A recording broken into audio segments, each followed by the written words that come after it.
Hoje é mais um dia em que o mundo se despede de pessoas que não voltarão. Alguns eram conhecidos, outros anônimos, mas todos deixaram sua marca. Pais, filhos, amigos, amores. Histórias que agora vivem apenas na memória.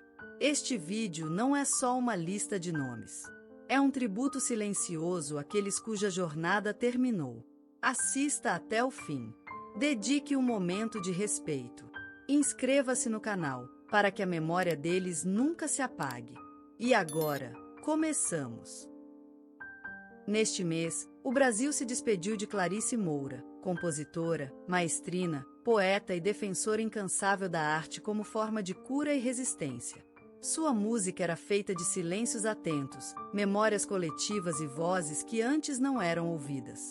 Nascida em Recife, em uma família de professores, Clarice cresceu entre partituras antigas, batuques do maracatu e leituras noturnas com a avó. Aos 9 anos, escreveu sua primeira canção. Aos 17, criou um coral com mulheres pescadoras do bairro de Brasília Teimosa, dando início à sua vocação de unir arte e território.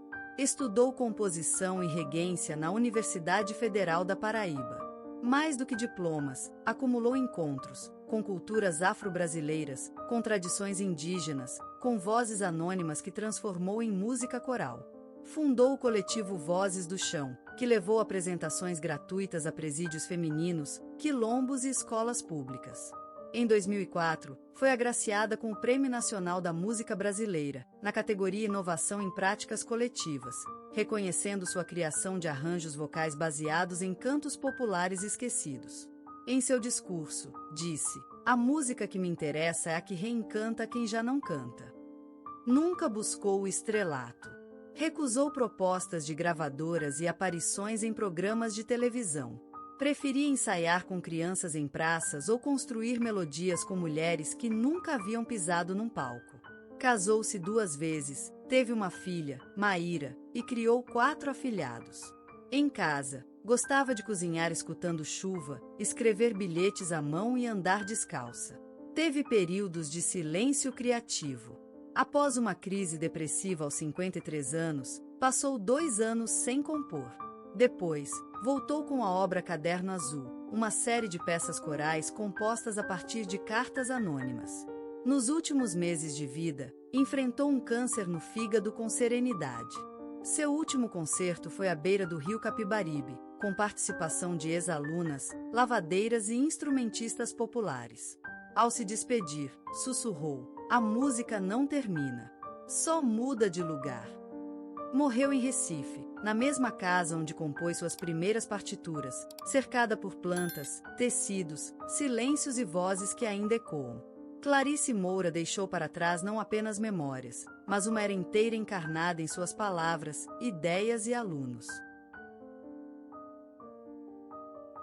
Neste mês, o Brasil se despediu de Tomás Silveira, antropólogo, educador e voz ativa nas lutas pelos direitos dos povos indígenas e comunidades ribeirinhas da Amazônia.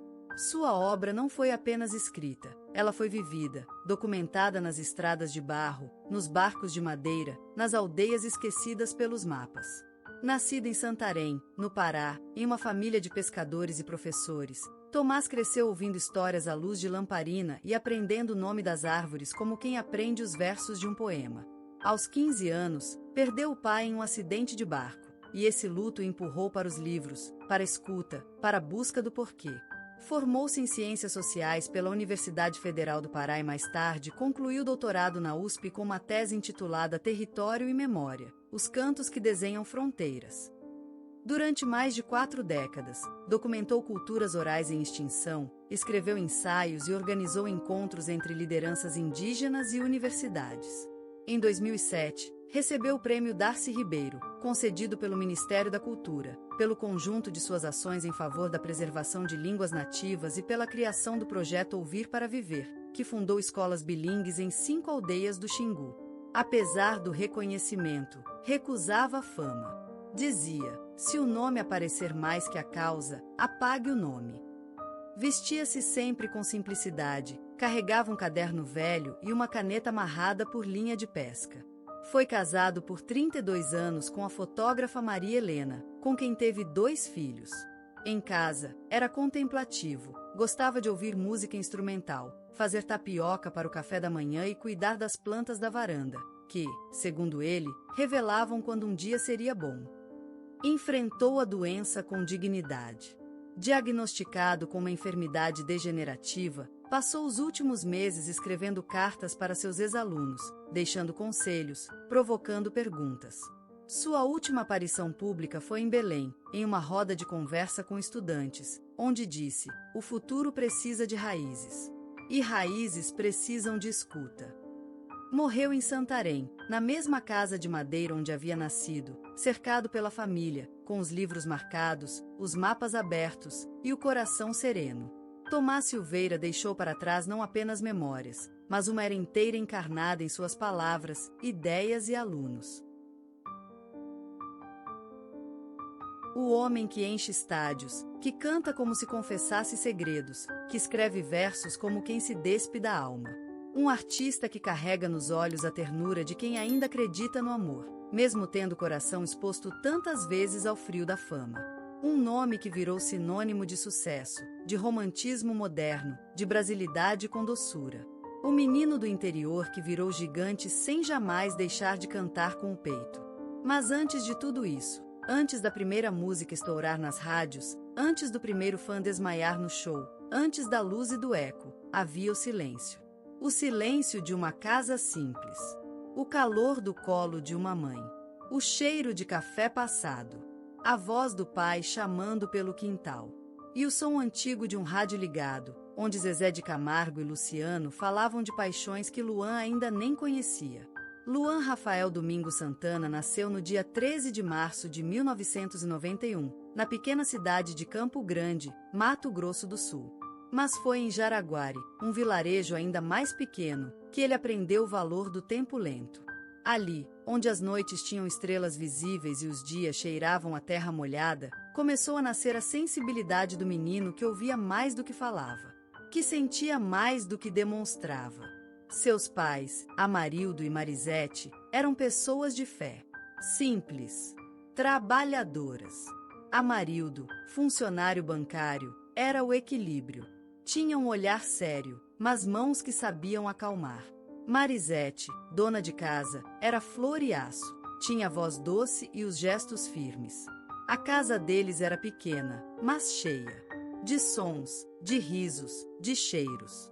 Sempre havia música, mesmo que fosse o som da chaleira no fogão ou da chuva no telhado. Nos primeiros anos, Luan era um menino observador, tímido, de olhos grandes e curiosos. Tinha medo do escuro, mas dormia abraçado com um violãozinho de brinquedo. Ao invés de monstros, via figuras nas sombras da parede, e algumas vezes até cantava para elas dormirem. Sua voz, ainda frágil, carregava uma doçura que fazia silêncio dentro da casa. Aos poucos, seus pais perceberam, ele não apenas repetia melodias. Ele sentia a música. Era como se cada nota saísse do peito já machucada de emoção. Aos 3 anos, cantava afinado. Aos 6, tocava violão com dedos pequenos demais para o tamanho do sonho. Aos 7, já tinha público, os vizinhos, os parentes, os amigos da escola. Mas o que poucos viam era o menino depois do show caseiro. O Luan no quarto, olhando para o teto e imaginando o que havia além da cerca. O que havia fora daquele mundo de ruas de terra e brincadeiras de fim de tarde. O menino que chorava ao ver cenas tristes na TV e dizia que um dia ia mudar o mundo com sua voz. Que jurava, com toda a inocência de um coração de criança, que nunca ia cantar mentiras. A infância de Luan foi feita de gestos pequenos que viraram sementes. O cheiro do pão quente no café da manhã. O som dos passarinhos que acordavam com ele. O pai ensinando o valor de um aperto de mão. A mãe mostrando que amor não grita, só abraça. O violão, que ele ganhou aos 9 anos, e que se tornou extensão de seu corpo. O primeiro verso escrito em um caderno de capa azul, escondido entre as páginas da escola. E, sobretudo, um silêncio sagrado, o silêncio que existe antes do som. Aquele que prepara a alma para escutar. O mesmo silêncio que ainda hoje precede cada nota que ele canta. Porque Luan não aprendeu a cantar para ser aplaudido. Ele canta para sobreviver. Canta para existir inteiro. Essa primeira parte de sua jornada não termina com um aplauso. Termina com um menino olhando para a janela aberta. Lá fora, o mundo. Dentro dele, uma canção ainda sem nome. Às vezes eu me sentia como um pássaro com asas presas por fitas invisíveis. Sabia que podia voar, mas não sabia para onde. Foi na cidade de Campo Grande, ainda nos corredores do colégio, que o menino de olhos atentos começou a perceber que o mundo ao seu redor era estreito demais para os seus sonhos. Luan Rafael Domingo Santana, um nome longo para um garoto que ainda não sabia o peso que ele teria, caminhava pelas manhãs como se carregasse um segredo no peito. E carregava. Na escola, ele era o tipo que preferia o fundo da sala. Não por desinteresse, mas porque dali se via tudo. Observava, escutava, absorvia. Os professores notavam o olhar distante, às vezes. Pensavam ser distração, mas era a composição. Dentro dele já nascia um ritmo, um fraseado, uma melodia que ainda não tinha nome. No recreio, enquanto os outros corriam atrás de bola, Luan recortava o tempo com acordes imaginários. Vivia entre dois mundos, o real, com provas de matemática e professores exigentes, e o outro, onde tudo era som, eco e possibilidade. Cantar ainda era íntimo demais. Era como rezar em voz alta, um medo constante de ser exposto, de ser mal compreendido. Na adolescência, o espelho tornou-se adversário. Havia algo no jeito dele que não se encaixava nos padrões esperados de um rapaz do interior. Alguns diziam que ele era sensível demais. Outros, que sonhava alto demais. Teve dias em que Luan voltou para casa com o peito comprimido, não por falta de ar, mas por excesso de silêncio. Aquele silêncio que dói porque ninguém te vê como você se sente por dentro. Mas havia sempre a música. A salvação em forma de violão. Aquele violão velho, herdado do pai, que guardava histórias nos trastes gastos. Quando os dedos deslizavam pelas cordas, tudo se acalmava. O mundo externo se dissolvia. E ele se encontrava. Cantava baixinho no quarto, para não incomodar. Mas no fundo, desejava ser ouvido. Desejava que alguém, apenas um alguém, dissesse: "Isso é bonito. Continua." Foi na garagem da casa da avó que gravou seu primeiro vídeo. A câmera tremia, a luz era fraca, mas o som era dele. Pela primeira vez, deixou que sua voz saísse sem medo. Não foi perfeito, mas foi verdadeiro. E isso bastou. Com o tempo, começou a tocar nas festinhas da família, nos encontros de amigos. Cada apresentação era uma batalha contra a insegurança, contra o medo do julgamento. Mas a cada nota cantada, a cada aplauso tímido, ele se erguia um pouco mais. Luan nunca foi o garoto popular da escola, mas era o garoto que lembravam quando queriam ouvir aquela música bonita. Isso bastava, porque no fundo, ele sabia que seu caminho seria diferente, mais difícil talvez, mas também mais profundo. Ele escrevia em cadernos escondidos. Letras que falavam de amor que não ousava confessar, de sonhos que pareciam grandes demais para uma cidade tão pequena. Às vezes, chorava lendo o que tinha escrito. Não por tristeza, mas por se reconhecer ali, inteiro, vulnerável. "Se eu não cantar, vou adoecer por dentro", escreveu uma vez no verso de um boletim escolar. E talvez, naquele momento, tenha compreendido: a arte não era uma escolha. Era uma urgência. No começo, Luan não compreendia o que estava acontecendo. As agendas começaram a lotar. Os palcos cresceram. As luzes ficaram mais fortes. E os olhos, tantos olhos, observando, julgando, amando, exigindo. A primeira vez que ouviu sua música no rádio, estava sozinho no carro. Parou no acostamento e chorou. Chorou como quem entende que a vida, de agora em diante, será outra. Mais luminosa, mais ruidosa, mais cobrada e, talvez, mais solitária. "Será que eu consigo?" ele se perguntava nas madrugadas frias de hotel. rodeado de aplausos, mas longe de casa.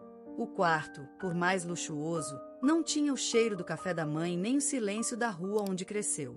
O sucesso, ele descobriu, era lindo por fora, mas cheio de becos internos. Vieram as turnês, os prêmios, os fãs, e os contratos, os compromissos, as pressões. Alguns amigos se afastaram.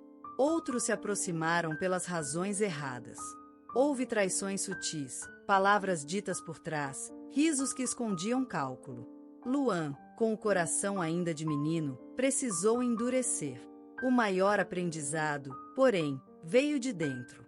No meio do furacão, ele aprendeu a escutar sua própria voz. A dizer não.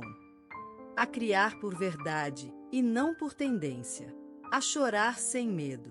A sorrir sem fingimento.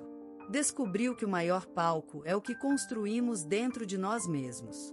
Luan passou a escrever com mais coragem, a escolher projetos com mais alma, a levar a música a lugares novos, misturando o sertanejo com o pop, com o eletrônico, com o que sentia na pele. Era criticado por ousar, mas já não tinha medo, porque entendia, ser fiel a si é o único sucesso que importa. Hoje, quando sobe ao palco, já não busca aprovação, busca conexão. Não canta para ser amado, canta porque ama. Cada nota é um pedaço de uma estrada longa, feita de dúvida, paixão, tropeços e revelações. E se um dia tudo isso acabar, os flashes, os prêmios, os gritos, ele saberá que o essencial permanece. Porque o menino que um dia cantava na garagem ainda vive dentro dele. E é ele quem segura o microfone mais importante, o da consciência.